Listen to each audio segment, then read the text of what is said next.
Hello, कैसे हैं आप सभी।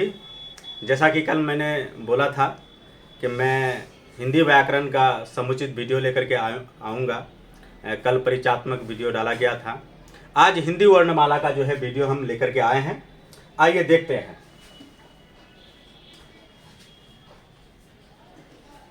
हिंदी वर्णमाला।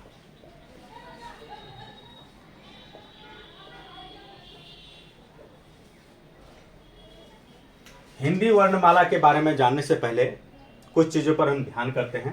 एक चीज है ध्वनि। क्या है ध्वनि? अर्थात साउंड। और एक चीज है आपका वर्ण। वर्ण को हम लोग लेटर भी कहते हैं, या आप अल्फाबेट भी आप कह सकते हैं। ये ध्वनि क्या है? जैसे हम लोग बात करते हैं, ध्वनि कभी दिखता नहीं है, ध्वनि अदृश्य होता है। जैसे हम आप अगर बात करें तो वो क्या दिखता है? नहीं दिखता है। तो ये ध्वनि जो है वो अदृश्य होता है। लेकिन जब ध्वनि को हम लिखित रूप दे देते हैं, वो वर्ण कहलाता है। ध्वनि को जब हम लिखित रूप दे देते हैं, वो क्या कहलाता है? वर्ण कहलाता है। चलिए अब देखते हैं आपका वर्ण। ये वर्ण है। वर्ण के दो भेद होते हैं। एक हो गया आपका स्वर और एक हो गया आपका व्यंजन। वर्ण के दो भेद, एक हो गया आपका स्वर, एक है आपका व्यंजन। चलिए एक एक करके देखते हैं।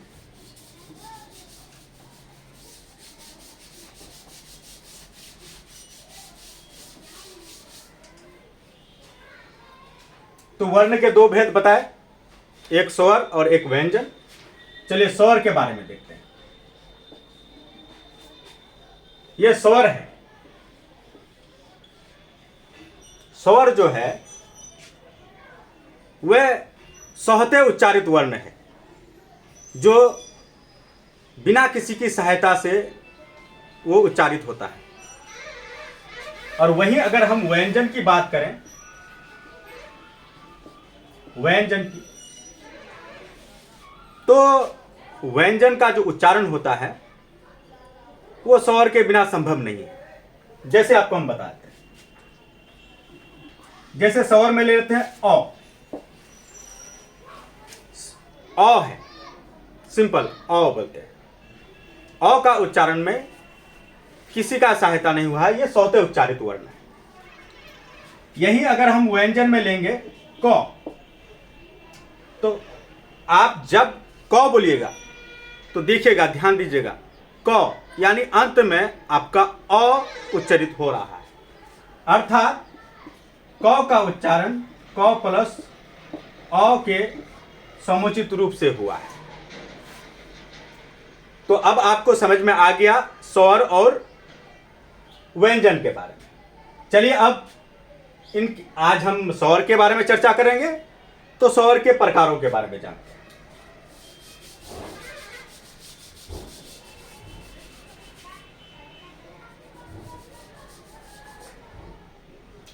ये जो स्वर है,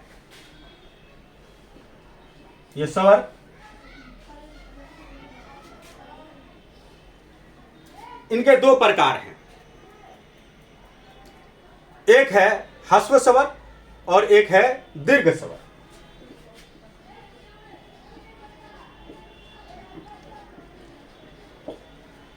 और एक हो गया दीर्घ स्वर। तो स्वर के दो प्रकार हो गए, एक हो गया ह्रस्व स्वर और एक हो गया आपका दीर्घ स्वर। अब ह्रस्व स्वर का आपका दीर्घ का मतलब बड़ा हो गया। ह्रस्व आप जो है, जो उच्चारण के रूप में जो है छोटे रूप में आता है, आप उनको कह सकते हैं। चलिए देखते हैं ह्रस्व स्वर में आपका जो है कौन कौन आता है। और एक बात हम बता दें कि ह्रस्व स्वर को ही आपका जो है मूल स्वर के रूप में जो है देखा जाता है। चलिए देखते हैं ह्रस्व स्वर किसे कहते हैं।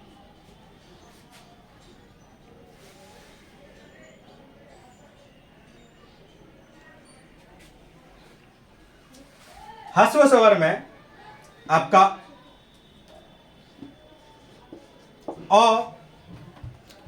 अ जो है वो ह्रस्व स्वर है। अ के बाद आपका ई है, ऊ है, उसके बाद री है। ये जो है ह्रस्व स्वर के अंतर्गत आता है और ह्रस्व स्वर को ही जो है मूल स्वर कहा जाता है। आपका ह्रस्व स्वर में अ आ गया, ई आ गया, ऊ आ गया, री आ गया। अ यानी इसका उच्चारण में कम समय लगता है। जिनके उच्चारण में कम समय लगे, अ, ई, ऊ, री, यानी इनके उच्चारण में कम समय लग रहा है, यह ह्रस्व स्वर है और इसको मूल स्वर भी कहा जाता है। अब चलते हैं आपका जो है दीर्घ स्वर के बारे में। तो दीर्घ स्वर के बारे में देख लेते हैं। आपका दीर्घ स्वर में जो है आने वाला चीज जो है आपका आ जाएगा,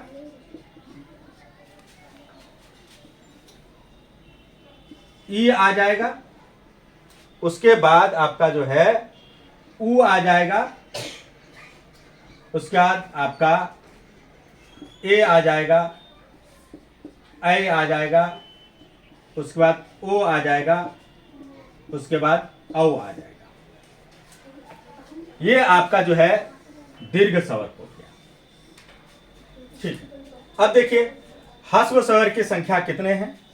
तो ह्रस्व स्वर की संख्या जो है 4 है और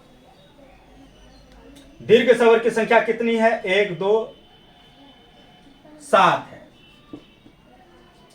इसलिए जो है वर्णमाला में मान्य स्वरों की संख्या जो है 11 मानी जाती है। स्वरों की संख्या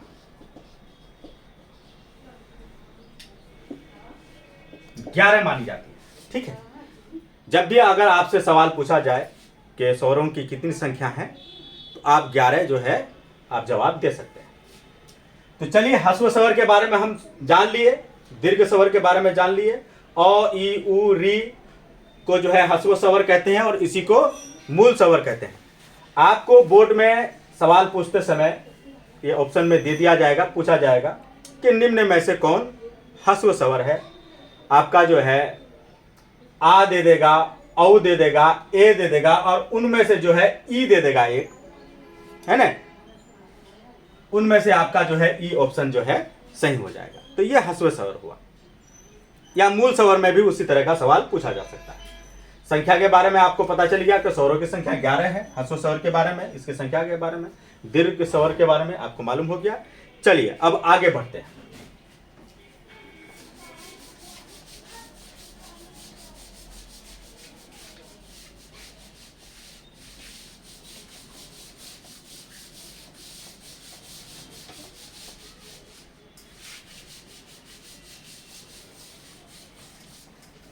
अब चलेंगे हम, और एक चीज रह गया, अनुस्वार और विसर्ग।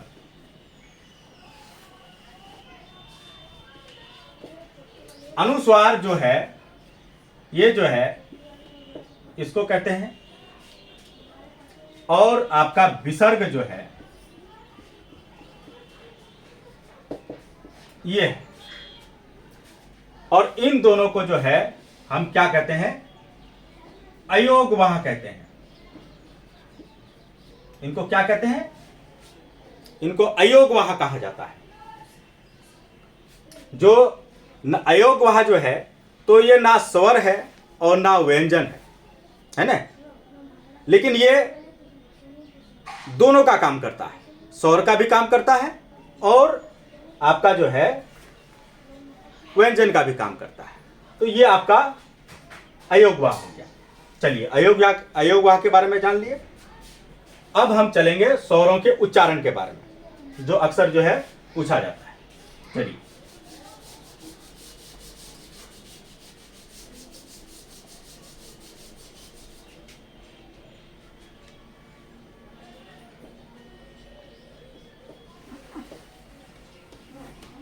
स्वरों का उच्चारण।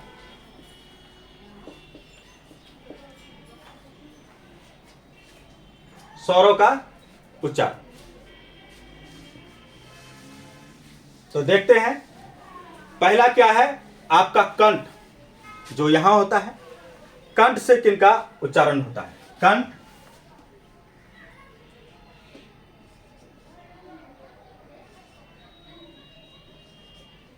कंठ है। तो कंठ से उच्चारित होने वाले जो स्वर है आपका, तो वो है अ और आ है। अ है, उसके बाद आ है ना। अब आपको दे देगा एग्जाम में कि अ का उच्चारण स्थान बताएं। आपके नीचे ऑप्शन में दिया हुआ रह जाएगा। कंठ रहेगा, मूर्धा रहेगा, तालव्य रहेगा, है ना, ओष्ठ रहेगा। आपको जो है कंठ में टिक लगाना है। चलिए, अब उसके बाद जो है कंठ के बाद देखते हैं तालव्य।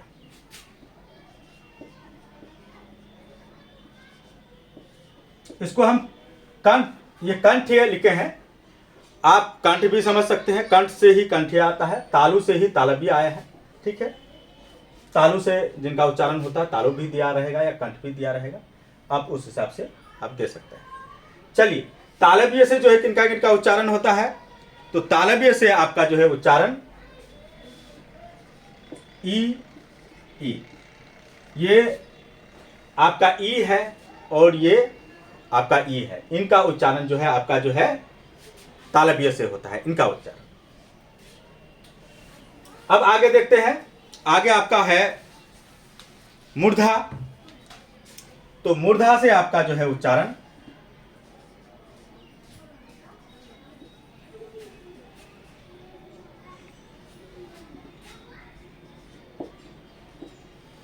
इसको मूर्धन्य बोल सकते हैं, यानी मूर्धा। मूर्धा से आपका उच्चारण आपका इनका हो जाएगा री, ए, आई, ओ और औ।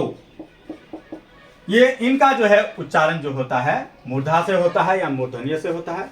री हो गया, ए हो गया, आई हो गया, ओ हो गया, औ हो गया। इनका उच्चारण जो है आपका क्या कहते हैं कि मूर्धा से होता है, मूर्धन्य से होता है। चलिए, अब देखते हैं ओष्ठ से किनका उच्चारण होता है।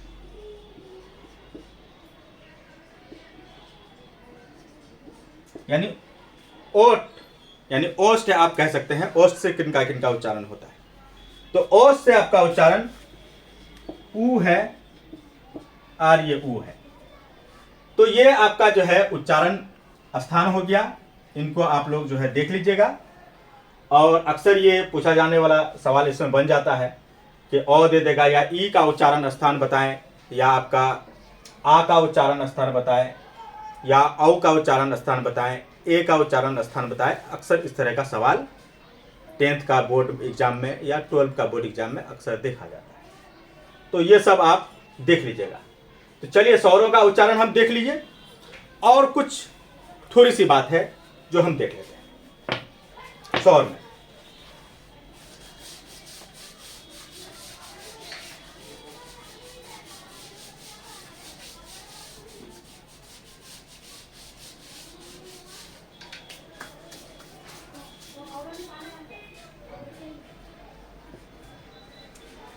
अब एक बात देखते हैं, संवृत स्वर किसे कहते हैं? ये संवृत स्वर जो है क्या है ना? ये संवृत स्वर क्या है? ये अंतिम थोड़ा सा कुछ और सवाल रह गया था जिनके बारे में बता रहे हैं। संवृत स्वर को क्या है? कभी कभी इस प्रकार का भी सवाल हो सकता है आ जाए, तो आप उनमें क्या जवाब दीजिएगा, तो इनके बारे में भी हम देख लेते हैं। तो संवृत स्वर में आपका ई है और ऊ है। आपका जो है ये ऊ,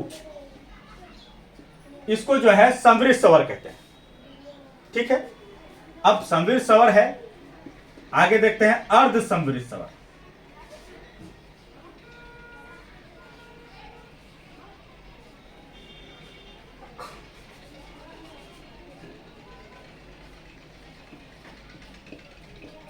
अर्ध समृद्ध स्वर में ये हो जाएगा, ये आपका हो गया, ये अर्ध समृद्ध स्वर हो गया ई उ, और समृद्ध स्वर में ई उ, ये हो गया आपका समृद्ध स्वर, ये हो गया अर्ध समृद्ध स्वर। अब आगे देखते हैं, आगे विवृत स्वर।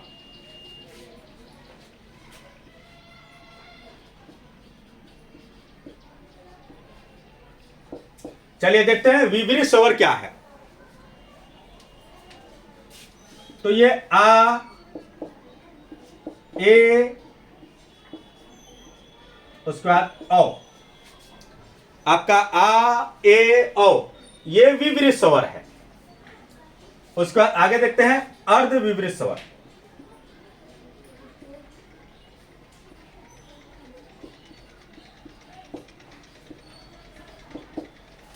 अर्ध विवृत स्वर में आपका